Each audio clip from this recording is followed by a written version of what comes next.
رسول الله. بسم الله الرحمن الرحيم. وَإِذْ وَاعَدْنَا مُوسَىٰ 40 لَيْلَةً ثُمَّ اتَّخَذْتُمُ الْعِجْلَ مِن بَعْدِهِ وَأَنْتُمْ ظَالِمُونَ۔ اور یاد کیجئے اس وقت کو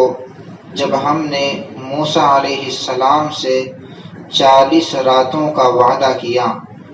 پھر تم لوگوں نے ان کے بعد بچھڑے کو معبود بنا لیا، حال یہ کہ تم ظلم کرنے والے تھے۔ ثم عفونا عنکم من بعد ذلك لعلکم تشکرون، پھر ہم نے تم سب کو اس کے بعد معاف کر دیا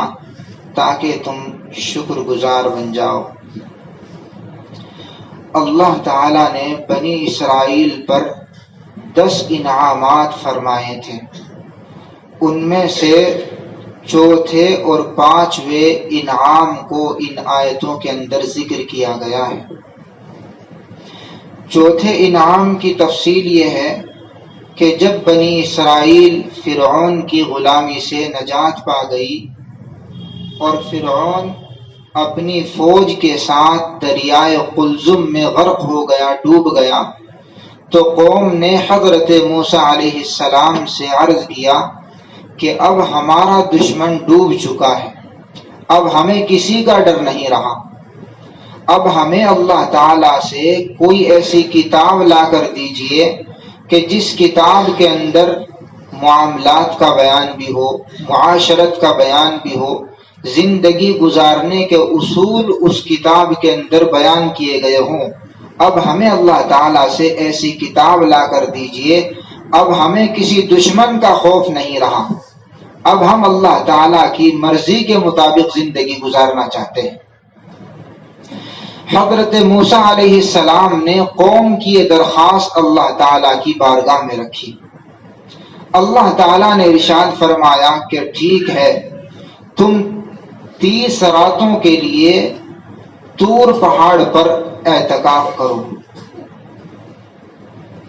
اللہ تعالیٰ نے جب یہ حکم فرمایا کہ 30 راتوں کے لیے طور پہاڑ پر آ جاؤ،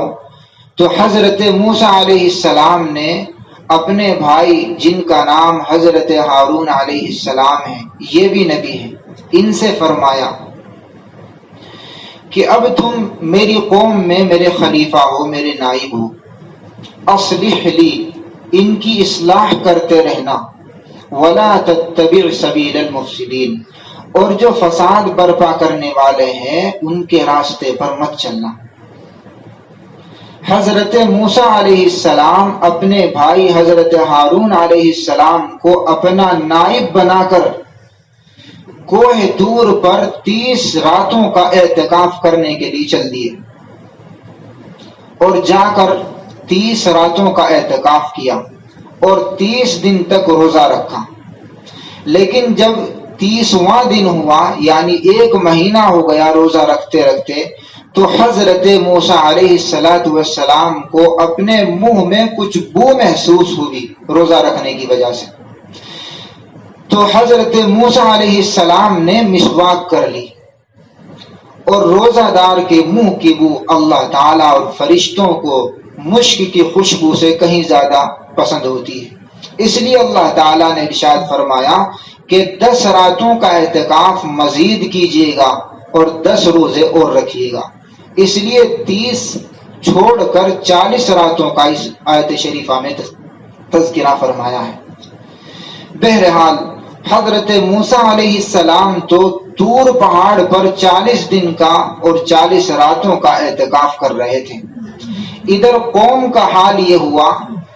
کہ قوم کے اندر ایک شخص تھا سامری، اس کا نام لکھا ہے مفسرین کرام نے موسیٰ بن ظفر۔ اس کے سلسلے میں مفسرین کرام لکھتے ہیں کہ یہ سامری ولد الزنا تھا، یعنی اس کی ماں نے کسی سے اپنا منہ کالا کیا اور پھر اس کے نتیجے میں یہ سامری پیدا ہوا۔ اس کی ماں ذلت کے خوف سے ایک پہاڑ کے غار میں سے چھپا آئی کہ کہیں ایسا نہ ہو لوگوں کے اندر تیرا راز بھول جائے، تو اس سامری کو پہاڑ کے کسی غار میں چھپا کر آ جا۔ چنانچہ اس نے سامری کو غار میں چھپا دیا۔ بچہ تو معصوم ہوتا ہے، اللہ تعالیٰ کی رحمت کو جوش آیا، حضرت جبریل علیہ السلام کو فرمایا کہ جاؤ اس بچے کو دودھ پلا کر آؤ، اور اب تمہیں اس بات پر مقرر کیا جاتا ہے کہ روزانہ سامری کو دودھ پلایا کرو اپنی انگلیوں کے ذریعے۔ حضرت جبریل علیہ السلام روزانہ اپنی انگلیوں سے سامری کو دودھ پلاتے، یہاں تک کہ بڑا ہو گیا اور جوان ہو کر یہ بنی اسرائیل یعنی حضرت موسیٰ علیہ السلام کی قوم میں شامل ہو گیا۔ اب جب قوم یہاں پر موجود تھی اور حضرت موسیٰ علیہ السلام کے نائب قوم کے اندر موجود تھے حضرت ہارون علیہ السلام، یہاں پر مفسرین کرام نے ایک بات اور لکھی ہے کہ جب موسیٰ علیہ السلام کی قوم مصر سے ہجرت کرنے کے لیے نکلی تو انہوں نے فرعونیوں کے کچھ زیورات لے لیے تھے اور یہ کہا تھا کہ ہم اپنا ایک تہوار منانے کے لیے جا رہے ہیں تاکہ فرعون کو شک نہ ہو کہ یہ یہاں سے بھاگ رہے ہیں۔ تو قوم کے پاس فرعونیوں کے زیور تھے، سامری نے کہا وہ سب کے سب زیور میرے پاس لاؤ، اس لیے کہ وہ زیورات دشمن کے ہیں اور دشمن کی کسی چیز کا استعمال کرنا پہلی امتوں میں جائز نہیں تھا۔ امت محمدیہ میں تو مال غنیمت اسے کہتے ہیں جو دشمن سے ملتا ہے، اس کا استعمال کرنا جائز ہے، لیکن پہلی امتوں میں دشمن کا مال استعمال کرنا جائز نہ تھا، بلکہ مال غنیمت کو ایک پہاڑ پر رکھ دیا جاتا تھا اور آسمان سے ایک آگ آتی اسے جلا جاتی تھی۔ تو سامری نے یہ کیا، قوم سے کہا کہ تمام زیورات میرے پاس لاؤ۔ قوم نے تمام زیورات سامری کو دے دیے۔ سامری نے ایک گڑھا کھود کر وہ تمام زیورات اس میں ڈال دیے اور آگ میں انہیں پگھلایا اور پگھلا کر ایک بچڑا اس کا بنا دیا۔ اسی کے ساتھ ساتھ یہ بھی لکھا ہے کہ سامری کو حضرت جبریل علیہ السلام بھی اچھی طریقے سے جانتے تھے اور سامری بھی جبریل علیہ السلام کو اچھی طرح جانتا تھا، پہچانتا تھا۔ ایک موقع پر حضرت جبریل علیہ السلام موسیٰ علیہ السلام کے پاس تشریف لائے تو اس سامری نے موسیٰ علیہ السلام کے گھوڑے کے پاؤں کے نیچے سے تھوڑی سی مٹی اٹھائی اور اسے حفاظت سے رکھ لی۔ اب جب اس نے ان زیورات کا بچڑا تیار کر دیا تو وہ جو مٹی اس نے اٹھا رکھی تھی حضرت جبریل علیہ السلام کے گھوڑے کے پاؤں کے نیچے سے، اس مٹی کو اس نے لیا اور اس بچڑے کے اندر ڈال دیا۔ اب اس مٹی کے اندر اللہ تعالیٰ نے برکت رکھی ہوئی تھی، اس بچڑے سے آواز نکلنے لگی۔ سامری یہ دیکھ کر کہنے لگا بنی اسرائیل ادھر آؤ، جس رب کی تلاش میں موسیٰ علیہ السلام دور پہاڑ پر گئے ہیں وہ رب تو اس بچڑے کے اندر حلول کر گیا ہے، اتر گیا ہے۔ اور قوم بھی اتنی احمق تھی کہ اس بچڑے کی پوجا کرنے لگی، اسے سجدہ کرنے لگی۔ مفسرین کرام نے فرمایا ہے، بلکہ خود قرآن کریم میں آیا ہے کہ اس بچڑے سے زیادہ بہتر تو فرعون اور حامان تھے،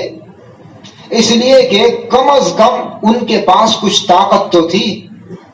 یہ تو بالکل بے جان ہے، آواز نکل رہی ہے۔ فرعون نے اگرچہ انا ربکم الاعلی کا دعویٰ کیا تھا کہ میں تمہارا سب سے بڑا پروردگار ہوں، اگرچہ وہ بھی غلط تھا، لیکن کم از کم اس بچڑے سے تو زیادہ بہتر تھا۔ اس کے پاس بادشاہ تھی، غلام تھے، خدام تھے، بہت ساری چیزیں تھی، وہ کسی کو مار بھی سکتا تھا، کسی کو چھوڑ بھی سکتا تھا، لیکن یہ تو ایک بچڑا ہے۔ اور بیل یہ بے وقوفی میں ضرب المثل ہے۔ ہمارے ہاں تو گدھے کی مثال دی جاتی ہے کہ گدھا بے وقوف ہے، لیکن بیل بھی بے وقوفی میں گدھے سے کم نہیں ہے۔ تو اس کا جو بچہ ہوگا وہ بے وقوفی میں اس سے 2 قدم آگے ہوگا۔ اللہ تعالیٰ نے فرمایا قوم کیا کر رہی ہے کہ ایک بے وقوف جانور کے بچے کو پوجنے لگی۔ ادھر اللہ تعالیٰ نے حضرت موسیٰ علیہ السلام کو اس واقعے کی خبر کر دی کہ تمہاری قوم بچڑے کو پوجنے میں لگ چکی ہے۔ حضرت موسیٰ علیہ السلام 40 دن اعتکاف کر کے اور توریت کی تختیاں لے کر اپنے ہاتھ میں اٹھائے ہوئے قوم کے پاس آتے ہیں اور آ کر جلدی سے وہ تختیاں رکھ دیتے ہیں۔ قرآن کریم میں آتا ہے وَأَلْقَى الْأَلْوَاحَ وَأَخَذَ بِرَأْسِ أَخِيهِ يَجُرُّهُ إِلَيْهِ کہ حضرت موسیٰ علیہ السلام نے توریت کی تختیوں کو جلدی سے ایک طرف رکھا اور اپنے بھائی ہارون علیہ السلام کے سر اور داڑھی کے بال پکڑ کر کھینچا، اس لیے کہ حضرت موسیٰ علیہ السلام یہ بڑے جلالی نبی ہیں۔ بھائی کہنے لگے کہ دیکھیے ان قوم استضعفونی وکادوا یقتلوننی، کہ میری قوم نے مجھے کمزور سمجھا، میں نے سمجھایا لیکن وہ میرے سمجھانے میں نہ آئی، اور آپ نے مجھے فرمایا تھا اصلح لی، کہ میری قوم کی اصلاح کرتے رہنا، اور اصلاح کہتے ہیں نرمی کے ساتھ کسی کو صحیح راستے پر لانا۔ تو میں اصلاح کرتا رہا لیکن میری قوم نے مجھے کمزور سمجھا اور کمزور سمجھ کر مجھے قتل کرنے پر آمادہ ہو گئے۔ جب حضرت موسیٰ علیہ السلام کو اپنے بھائی کی بات سمجھ میں آئی، پھر اللہ تعالیٰ سے دعا کی رب اغفر لی ولی وادخلنا فی رحمتک، ہمارے پروردگار ہم پر رحم فرما اور میرے بھائی کو بھی میرے بھائی کی مغفرت فرما اور ہم کو اپنے دامن عفو میں جگہ دے۔ بہرحال اس کے بعد اللہ تعالیٰ نے ان سب کو معاف کیا ہے، بنی اسرائیل کو۔ اب اس میں بھی 2-3 گروہ ہو چکے تھے۔ ثم عفونا عنکم من بعد ذلک، یعنی اللہ تبارک و تعالیٰ نے ارشاد فرمایا کہ دیکھیے یہ گوشالہ پرستی یعنی بچڑے کو پوجنا یہ ایسا جرم نہیں تھا کہ تم کو معاف کر دیا جاتا، بلکہ یہ جرم اس قابل تھا کہ جس طریقے سے ہم نے فرعون کو ڈبا دیا اور اسے ہلاک و برباد کر دیا، تمہیں بھی اسی طریقے سے ہلاک و برباد کر دینا چاہیے تھا، لیکن ہم نے تمہیں معاف کیا۔ پھر کس کو معاف کیا اور کیسے معاف کیا، اس کا بیان اگلی آیت میں آ رہا ہے۔ بہرحال اللہ تعالیٰ نے ان 2 آیت شریفہ میں چوتھا انعام بیان فرمایا، اور چوتھا انعام یہ تھا کہ اللہ تعالیٰ نے تمہاری قوم کی درخواست پر حضرت موسیٰ علیہ السلام کو توریت دینے کے لیے طور پہاڑ پر بلا لیا تھا۔ تو مدینے کے یہودیوں، یہ انہی کو خطاب کیا جا رہا ہے، تو کم از کم اس کی تو شرم کیجئے، اس کی تو حیا کیجئے کہ تمہارے آباء و اجداد نے جو درخواست کی تھی اللہ تعالیٰ نے اس درخواست کو قبول فرما لیا تھا، اور پھر تمہارے آباء و اجداد نے بچڑے کو پوجا، اللہ تعالیٰ نے اس کو بھی معاف کر دیا۔ تو اللہ تعالیٰ نے ان 2 انعام کو ذکر کر کے تمام کے تمام مدینے کے یہودیوں کو ایمان کی طرف بلایا ہے اور فرمایا ہے ان نعمتوں کو یاد کرو اور محمد صلی اللہ علیہ وسلم کے رسول ہونے کی تصدیق کر لو،